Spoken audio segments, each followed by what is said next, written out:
Berbahagia Puan Siti Nur Ashikin binti Haria, Pegawai Penerangan Daerah Bandar Baru. Yang saya hormati Encik Maknur Zainuddin, Ketua Komuniti Madani Selama. Khususnya yang saya hormati Encik Abdul Rahim Saleh selaku Bendahari Komuniti Madani Selama, dan khususnya Encik Lokman selaku AJK, Kak Syam Johari selaku Ketua Wanita Cawangan UMNO Sungai Hitam Dalam, dan khususnya Pakcik Zaki selaku tuan rumah, tuan kedai dan juga tuan tanah pada hari ini. Segala-gala tuan ini kita berkampung di sini di tempat kedai Pakcik Zaki. Jadi terima kasih banyak-banyak. Kebetulan kita nak sambut Merdeka, kita nak sambut Hari Kebangsaan. Jadi kami kalau boleh petang ni kita nak bawakan sekalilah tema, logo, macam sambutan Hari Kebangsaan yang bakal kita akan sambut pada 31 hari bulan nanti, iaitu pada hari Khamis nanti. Jadi pertama sekali nak ucap terima kasih sekali lagi lah.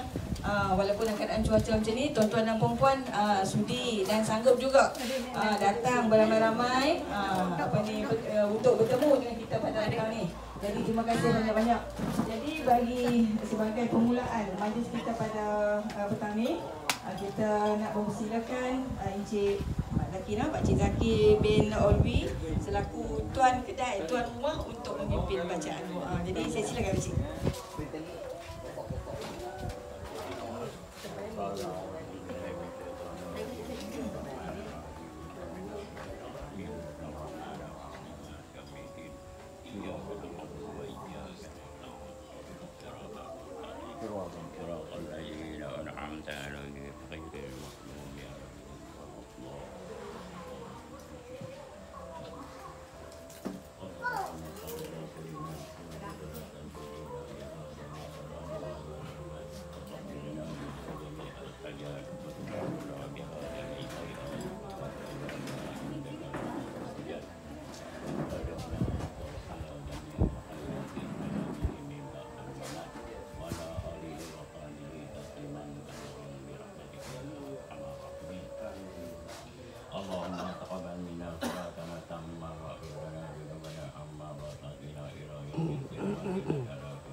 Maka kami rakyat Malaysia berikrar akan menumpukan seluruh tenaga dan usaha kami untuk mencapai cita-cita tersebut berdasarkan atas prinsip-prinsip yang berikut.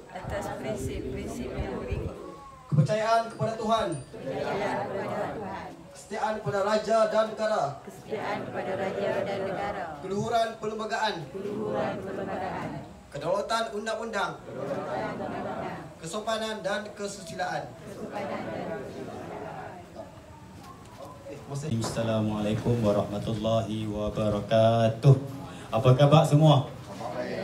Baik no? Okey. Banyak kami tanya tempat lain semua tak baik sebab dia bagi tahu barang naik. Tapi sini okey lah. Okey, terima kasih kepada pengacara majlis Puan Asmah binti Arifin, penolong pegawai Jabatan Penerangan Daerah Bandar Baru, juga Puan Siti Nur Ashikin binti Haria selaku pegawai penerangan Jabatan Penerangan Daerah Bandar Baru, pakcik-makcik yang hadir pada malam ni, dan saya lupa nak sebut jawatan kuasa komuniti komuniti Selama Madani. Okey, lupa nak sebut Madani tu. Yang pertama sekali, saya ni tak berhajat nak cakap panjang, sebab saya faham pakcik dan makcik saya pun sama. Kita sama sebab apa? Kita ni jenis bukan suka dengar cakap panjang-panjang, bosan cepat tidur. Betul tak? Jadi yang pertama sekali saya nak lupa nak cakap tuan rumah. Terima kasih tuan rumah. Tuan rumah selaku tuan rumah yang bagi tempat. Okey, satu lagi yang saya tak dengar tadi apa? Ketua wanita UMNO Cawangan mana tu? Kak Syam. Okey, Kak Syam. Terima kasih juga kaki tangan Jabatan Penerangan Daerah. Terima kasih banyak-banyak kerana susah payah.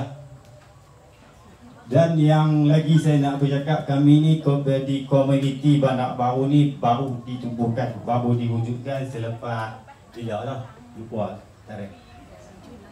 Bulan Jun hari itu, selepas PRU dan selepas PRU sebelum PRN, dua peristiwa. Tuan-tuan dan puan-puan, program Jalinan Insan Wahana Aspirasi ni yang ni kali ke-28 sebenarnya untuk tahun 2023. Jadi dia merupakan program turun pandang Jabatan Penerangan menemui komuniti setempat secara komunikasi bersemuka lah macam ni dalam kelompok yang kecil lah, dan kita sasarkan ini kawasan Selama lah. Jadi kita tengok kehadiran tadi pun ada berbagai pelibatan kaum lah, pelibatan kampung di sini. Sungai Intan Dalam, ada lagi Terak Dalam tak ada kot, saya tengok tadi 1000 Relong. Yalah, saya ingat adalah beberapa kampung yang lain. Terima kasih kehadiran tuan-tuan dan puan-puan meluangkan masa. Dan hari ini kita bersama dengan Komiti Madani Selama, macam Cik Mano ada cerita tadi. Untuk makluman tuan-tuan dan puan-puan, Jabatan Penerangan kita ada komiti. Komiti itu merupakan bahagian organisasi sukarela. Tiada bayaran atau allowance atau dan sebagainya lah. Memang tak ada diberikan sebarang allowance. Penubuhan komiti ni adalah secara sukarelawan bersama dengan pejabat penerangan daerah untuk bergerak bagi sama-sama memasarkan maklumat dan dasar-dasar kerajaan. Dan selain daripada itu, jika Jabatan Penerangan mengadakan program, jadi kita memang akan libatkan komiti di bawah Jabatan Penerangan ni lah. Kalau macam tuan-tuan dan puan-puan tengok, kita ada macam Jabatan Perpaduan, dia ada KRT yang tapi KRT ni dia lebih kukuh lah, maksud saya di sini kerana KRT penubuh kalau kita tak boleh hadir secara bersemuka fizikal ke sana, mungkin melibatkan kos, masa dan tenaga dan sebagainya. Kita sekarang mudah, kita live saja daripada media sosial pun ada buat live banyak lah. Jabatan Kerajaan, mungkin daripada Jabatan Penerangan, RTM, Bernama, semua ada buat live siaran langsung majlis sambutan Hari Kebangsaan 2023 pada 31 Ogos ni, ataupun kita boleh tengok secara media masa melalui televisyen pun ada siaran langsung lah. Kemudian sambutan Hari Malaysia 2023 pada 16 September 2023 bertempat di Kuching, Sarawak. Itu adalah 3 tarikh utama bagi sambutan Hari Kebangsaan dan Hari Malaysia 2023 bagi peringkat kebangsaan. Dan di peringkat daerah kita pun pagi tadi kita ada kempen Kibar Jalur Gemilang peringkat daerah. Tapi program tersebut taklah besar, bukan dalam kalau kapasiti yang besar. Pagi tadi Datuk Pegawai Daerah Bandar Baru, Datuk Haji Enmi, dia buat edaran jalur gemilang kepada jabatan dan agensi, flag off kenderaan, lepas tu dia pacak bendera pada kenderaan. Jadi kenderaan jabatan tadi beratur lah dekat program tersebut berlangsung di Dataran Tasik Sedang, dekat dengan Kedor kat situ lah. Itu di peringkat daerah kita lah, sambutan secara kecil-kecilan tapi program tersebut ada. Jadi untuk makluman tuan-tuan dan puan-puan, selain daripada itu, di peringkat kebangsaan, antara aktiviti lain lah yang diadakan, yang ni khususnya di bawah Jabatan Penerangan selaku Jawatankuasa Induk program Hari Kebangsaan dan Hari Malaysia, kita ada program Semarak Gemilang 2023, iaitu kibaran jalur gemilang di lokasi tumpuan strategik di seluruh negara. Jadi ada 45 lokasi yang melaksanakan aktiviti kempen ini. Kalau di peringkat negeri Kedah, ada 3 daerah yang terlibat, iaitu antaranya Yan. Inilah cara memasangnya. Dia mesti dalam bentuk melintang. Jadi ada ketika kita tengok setengah tempat, dia pasang buat macam bergantung. Itu sebenarnya etika pemasangan bendera adalah salah lah. Bendera tidak boleh digantung secara terbalik. Ini kita kena pastikan bila kita pasang, jangan pasang terbalik. Okey, seterusnya, bendera saiz biasa tidak boleh digantung secara menegak. Ini adalah etika pemasangan jalur bentang. Hanya bendera berbentuk gegantung atau banner sahaja yang boleh dipasang secara bentuk gegantung ni. Dia ada jual di pasaran. Dari sudut hadapan kiri, banner Malaysia bermula dengan jalur berwarna merah, diakhiri dengan jalur berwarna putih.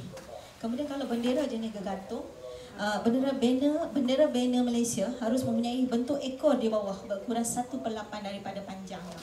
Kalau ada jual di kedai, tak ada ekor kat bawah tu, sebenarnya itulah sebab dijual di pasaran ni bukan dia pelbagai syarikat kan, swasta dia jual ikut suka harga pelbagai.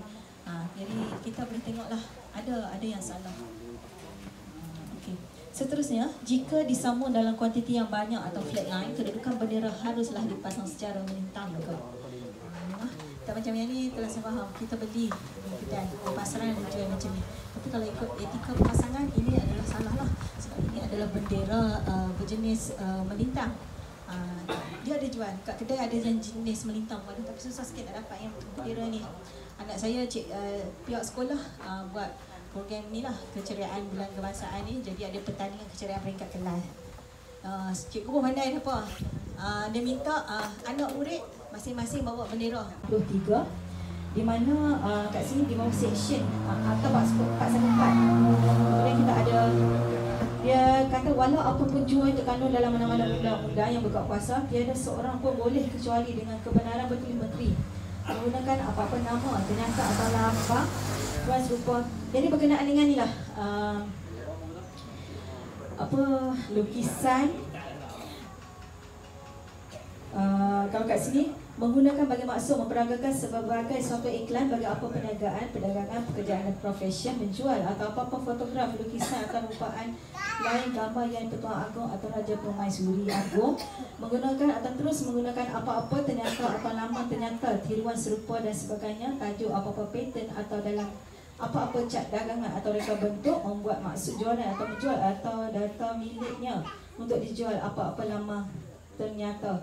Ini berkenaan dengan atau lambang pencegahan penggunaan tidak wajar.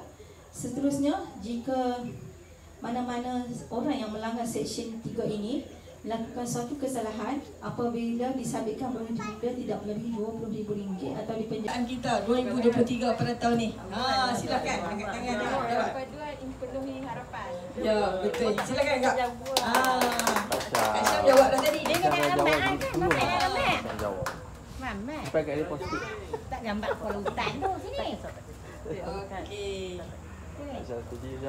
Okey, tadi terima kasih. Tadi Puan Syian ada cakap tadi simbol logo kita tadi ni. Ni. Simbol logo kita ni. Dia bentuk macam ni kan? Apa maksud ataupun simbolik daripada yang ditunjuk macam tu? Apa simbolik? Jari. Jari tu apa simbolik dia? Ada berapa tu? Ada 5. Agak-agak apa simbolik dia? Silakan. Simbolik dia 5 tu apa tu? Tangan tu prinsip rukun negara. Ya, silakan. Sila. Ambil merah.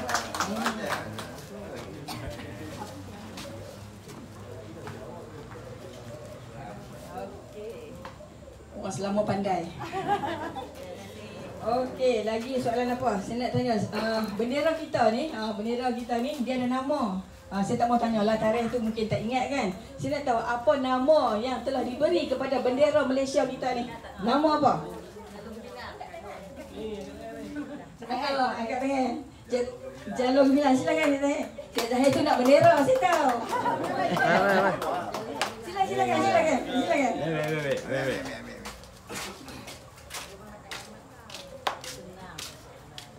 Soalan mudah aja, Syam. Soalan mudah kacang ni tu.